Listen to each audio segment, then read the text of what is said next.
ओम नमः शिवाय। महाशिवरात्रि व्रत कथा से जुड़ी एक पौराणिक कथा। एक बार चित्रभानु नामक एक शिकारी था।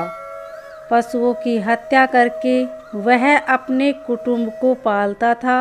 वह एक साहूकार का ऋणी था, लेकिन ऋण समय पर न चुका सकने पर क्रोधित साहूकार ने उसको शिव मठ में बंदी बना लिया। संयोग से उस दिन शिवरात्रि थी। बंदी रहते हुए शिकारी मठ में शिव संबंधी धार्मिक बातें सुनता रहा। वहीं उसने शिवरात्रि व्रत की कथा भी सुनी।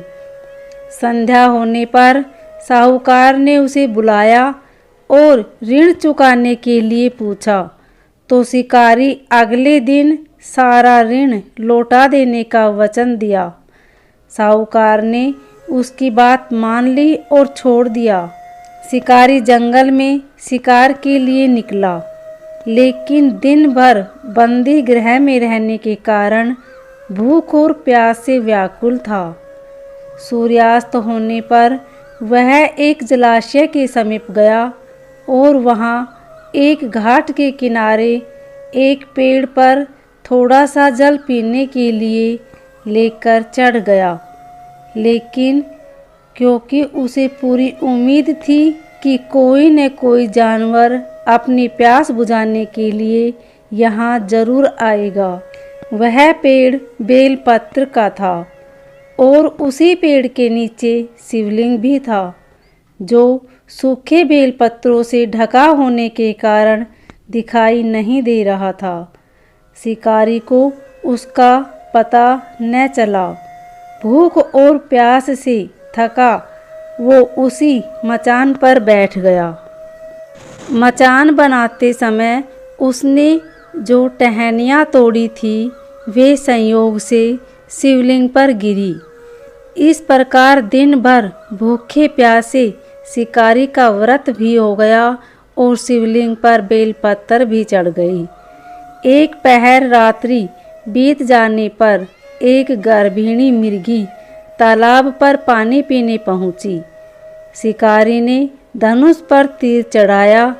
जो ही प्रत्यंचा खींची, उसके हाथ के छक्के से कुछ पत्ते एवं जल की कुछ बूंदें नीचे बने शिवलिंग पर गिरी और अनजाने में ही शिकारी की पहले पहर की पूजा हो गई। मिर्गी बोली, मैं गर्भिणी हूँ, शीघ्र ही प्रसव करूँगी। तुम एक साथ दो जीवों की हत्या करोगे, जो ठीक नहीं है। मैं बच्चे को जन्म देकर शीघ्र ही तुम्हारे समक्ष प्रस्तुत हो जाऊंगी, तब मार लेना। शिकारी ने प्रत्यंचा ढीली कर दी और मिर्गी जंगली झाड़ियों में लुप्त हो गई। कुछ ही देर बाद एक और मिर्गी उधर से निकली। शिकारी की प्रसन्नता का ठिकाना न रहा। समीप आने पर उसने धनुष पर बाण चढ़ाया। कुछ बेलपत्र नीचे शिवलिंग पर जा गिरे और अनायास ही शिकारी की दूसरे पहर की पूजा हो गई। तब उसे देख मिर्गी ने विनम्रता पूर्वक निवेदन किया कि मैं थोड़ी देर पहले ऋतु से निर्वित हुई हूँ, कामातुर गृहिणी हूँ, अपने प्रिय की खोज में भटक रही हूँ। मैं अपने पति से मिलकर शीघ्र ही तुम्हारे पास आ जाऊंगी। शिकारी ने उसे भी जाने दिया। 2 बार शिकार को खोकर वह चिंता में पड़ गया। रात्रि का आखिरी पहर बीत रहा था। तभी एक अन्य मिर्गी अपने बच्चों के साथ उधर से निकली। शिकारी धनुष पर तीर चढ़ाकर छोड़ने ही वाला था कि मिर्गी बोली, मैं इन बच्चों को इनके पिता के हवाले करके लौट आऊंगी। इस समय मुझे मत मारो। शिकारी हंसा और बोला, सामने आए शिकार को छोड़ दूं? मैं ऐसा मूर्ख नहीं। इससे पहले मैं 2 बार अपना शिकार खो चुका हूँ। मेरे बच्चे भूख प्यास से तड़फ रहे होंगे। उत्तर में मिर्गी ने फिर कहा, जैसे तुम्हें अपने बच्चों की ममता सता रही है, ठीक वैसे ही मुझे भी इनकी फिक्र है। इसलिए सिर्फ बच्चों के नाम पर मैं थोड़ी देर के लिए जीवनदान मांग रही हूँ।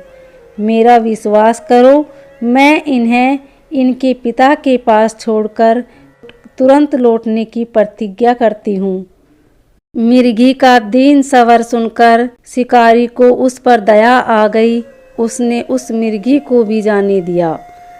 शिकार के अभाव में बेल वृक्ष पर बैठा शिकारी बेल पत्तर तोड़ तोड़ कर नीचे फेंक रहा था।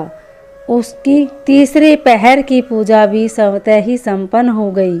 पो फटने को हुई तो एक हष्ट-पुष्ट मृग उसी रास्ते पर आया। शिकारी ने सोच लिया कि इसका शिकार वह अवश्य करेगा। शिकारी की तनी पर तंचा देखकर मृग विनती स्वर में बोला, भाई, यदि तुमने मुझसे पूर्व आने वाली 3 मृगियों तथा छोटे छोटे बच्चों को मार डाला है तो मुझे भी मारने में विलंब न करो, ताकि मुझे उनके वियोग में एक क्षण भी दुख न सहना पड़े। मैं उन मृगियों का पति हूँ। यदि तुमने उन्हें जीवनदान दिया है तो मुझे भी कुछ क्षण का जीवनदान देने की कृपा करो। मैं उनसे मिलकर तुम्हारे समक्ष उपस्थित हो जाऊंगा। मृग की बात सुनकर शिकारी ने सारी कथा मृग को सुना दी। तब मृग ने कहा, मेरी तीनों पत्नियां जिस प्रकार प्रतिज्ञाबद्ध होकर गई है, वे मेरी मृत्यु से अपने धर्म का पालन नहीं कर पाएगी। अतः जैसे तुमने उन्हें विश्वास पात्र मानकर छोड़ा है, वैसे ही मुझे भी जाने दो। मैं उन सब के साथ तुम्हारे सामने उपस्थित होता हूँ। उपवास, रात्रि जागरण तथा शिवलिंग पर बेलपत्र चढ़ने से शिकारी का हिंसक हृदय निर्मल हो गया था। उसमें भगवत शक्ति का वास हो गया था। उसके हाथ से धनुष तथा बाण छूट गया और उसने मृग को जाने दिया। थोड़ी ही देर बाद वह मृग सपरिवार शिकारी के समक्ष उपस्थित हो गया, ताकि वह उनका शिकार कर सके। किंतु जंगली पशुओं की ऐसी सत्यता, सात्विकता एवं सामूहिक प्रेम भावना देखकर शिकारी को बड़ी ग्लानि हुई। उसके नेत्रों से आंसुओं की छड़ी लग गई। उस मृग परिवार को न मारकर शिकारी ने अपने कठोर हृदय को जीव हिंसा से हटा सदा के लिए कोमल एवं दयालु बना लिया। देवलोक से समस्त देव समाज भी इस घटना को देख रहे थे। उसके ऐसा करने पर भगवान शंकर ने प्रसन्न होकर तत्काल उसे अपने दिव्य स्वरूप का दर्शन करवाया तथा उसे सुख समृद्धि का वरदान देकर गुह नाम प्रदान किया। यही वह गुह था जिसके साथ भगवान श्री राम ने मित्रता की थी। इस प्रकार महाशिवरात्रि पूजन पौराणिक व्रत कथा समाप्त हुई। उम्मीद है आपको यह कथा अच्छी लगी होगी। अगर अच्छी लगे तो वीडियो को लाइक, शेयर, सब्सक्राइब जरूर करें। कमेंट में ओम नमः शिवाय अवश्य लिखिए। धन्यवाद।